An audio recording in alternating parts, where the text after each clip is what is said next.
چگونه اگر پاسورد اکانت ما پیش کسی دیگر هم باشه نتوانه به اکانت ما وارد شود؟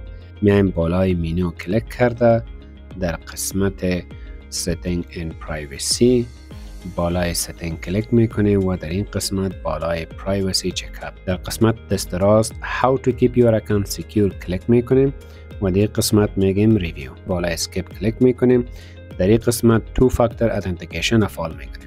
زمانی که ما فعال کنیم و پاسورد ما را کسی دیگر هم داشته باشه نمیتونه بدون اجازه ما وارد اکانت ما شود. ما باعث تو فاکتور اتنتیکیشن شماره تلفن خود را وارد کردیم و همچنان میتونم از طریق اپلیکیشن نیز همین تو فاکتور اتنتیکیشن را فعال کنیم. زمانی که فعال کردم میایم پس بک میشم و بالای نکست کلیک میکنم. در این قسمت اگر این آپشن فعال باشه و کسی دیگر ناخواسته بخواد وارد اکانت شما شود بر شما یک سکیوریتی الرت میکنه.